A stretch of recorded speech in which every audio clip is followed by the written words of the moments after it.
Hi there BookTube, it's Eleanor here, and today I'm jumping on that 5-star prediction bandwagon that wonderful Mercedes from Mercy's Bookish Musings started off. And if you haven't seen it by now, where have you been?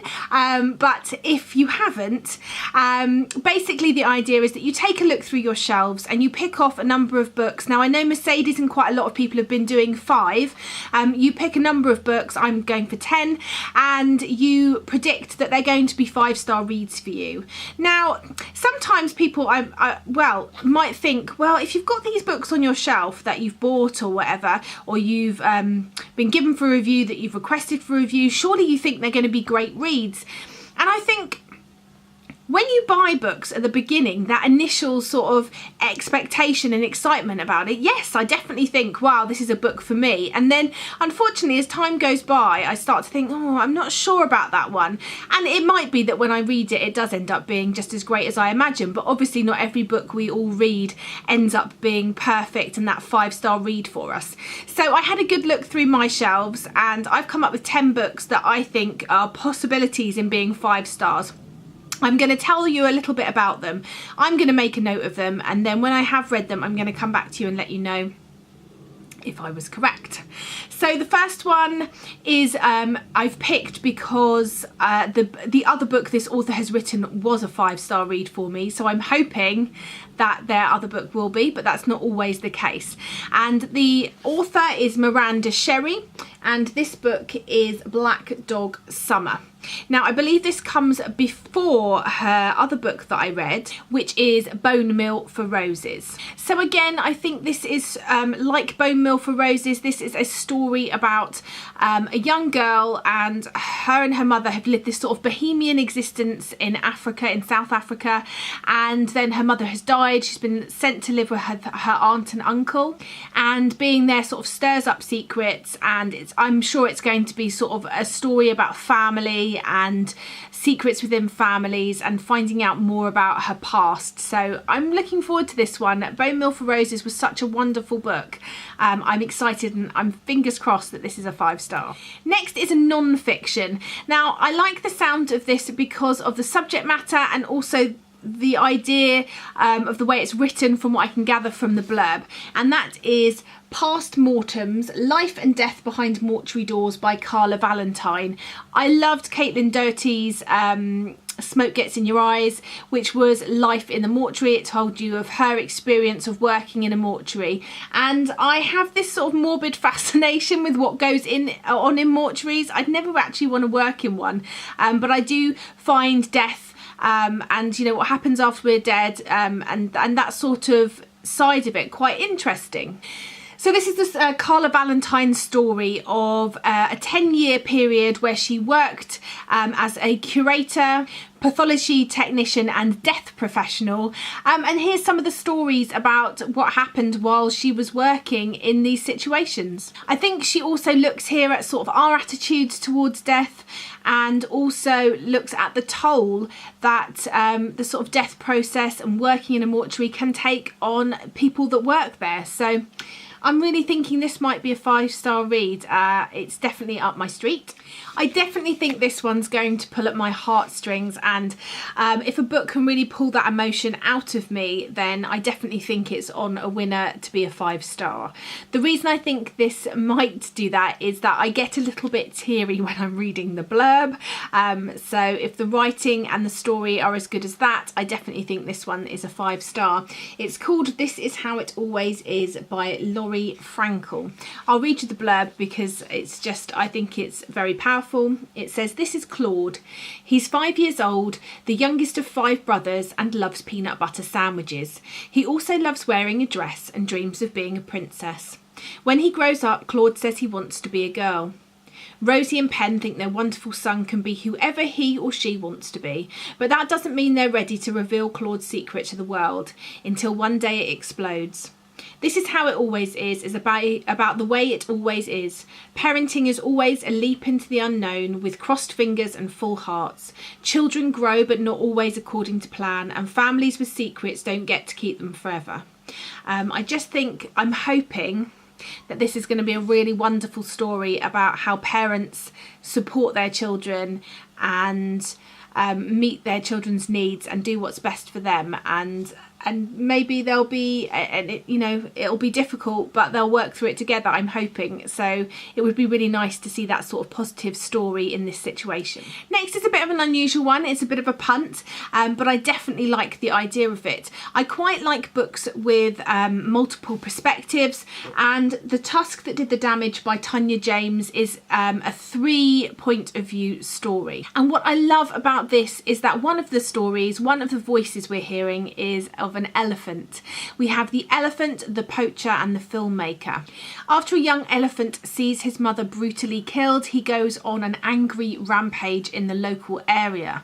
A young rice farmer then loses his cousin to this elephant, which has been nicknamed the Gravedigger, and this then draws him into the world of poaching. And then a young documentary filmmaker is in Kerala making a film, and she realises this sort of porous boundary between corruption and conservation, and I just think it sounds wonderful. It's not a massively long book, it's only sort of 200 pages, but I definitely think that it will pack a powerful punch, and I love the idea that it's got an elephant as one of the voices.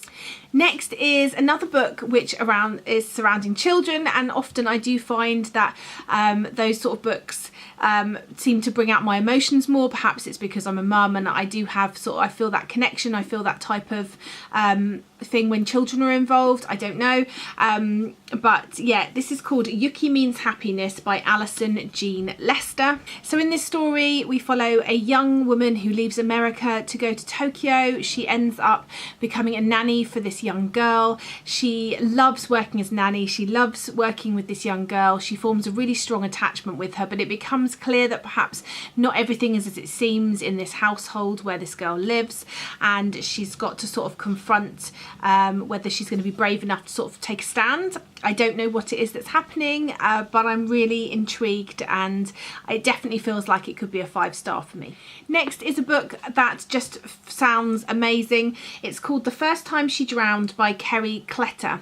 This is a story about a young girl who's just come out of a mental institution. She's been in there for 2.5 years since her mother had her committed to it, and now she is out. She wants to make a life for herself. She wants to sort of leave that behind her, and I think from what I can gather, that's not going to be the case. She's not going to be allowed to leave that behind her. There's going to be this sort of mother-daughter relationship, and there's going to be a lot of sort of stuff that surfaces, and I think it's going to be really interesting and hopefully quite moving and powerful.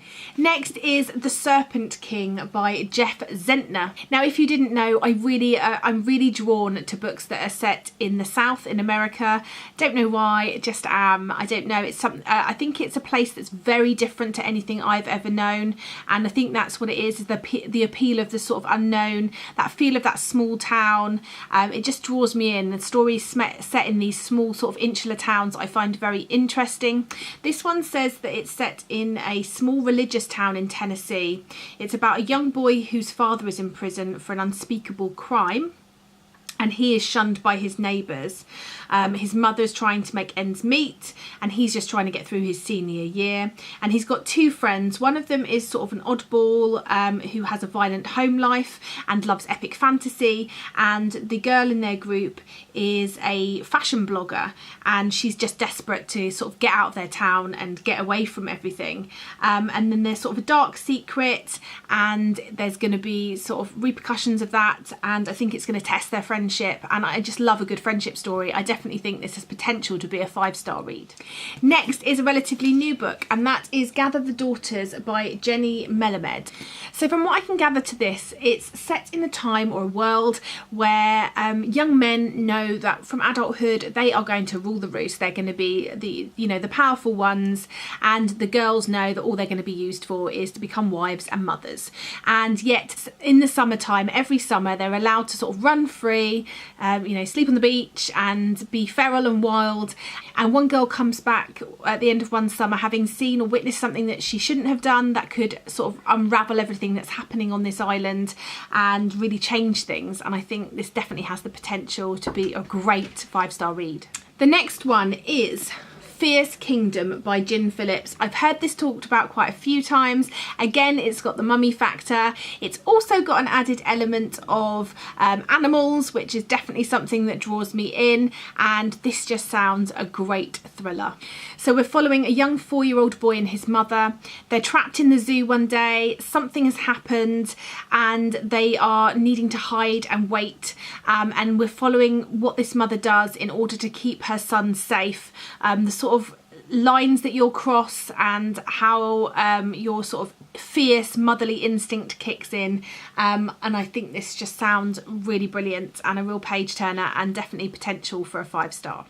And then finally is a book that I'm really excited about, and that is The History of Bees by Marja Lund.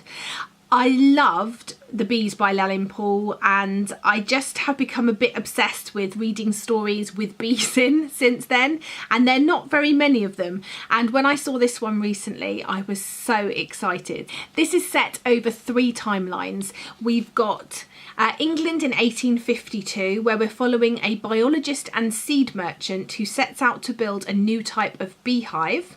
Then we've got the United States in 2007 with George, who's a beekeeper and fights an uphill battle against modern farming. And then we've got China in 2098, so in the future, where Tao hand paints pollen into the fruit trees. I just think this sounds brilliant. It's got bees, that always makes me want to read it, and this definitely has potential to be a 5-star read. So that is 10 books that I think potentially could be 5-star reads for me. They've certainly got the elements that I really love in books, and the potential is there. So I'm going to keep a note of these, and as and when I read them, I'll come back to you and let you know how my predictions were, fingers crossed.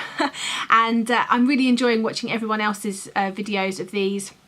And Mercedes, who obviously started this, I've really enjoyed taking part and getting involved in everyone guessing what 5-star reads they might have on their shelves, and it's been really great to see those books and get to know, I think you get to know other people quite well through that. You start to see what they define as their reading taste, which I think is really interesting. So anyway, have you read any of these? Did you give any of them 5 stars? I'm looking forward to finding out for myself, but I would be interested to know as always.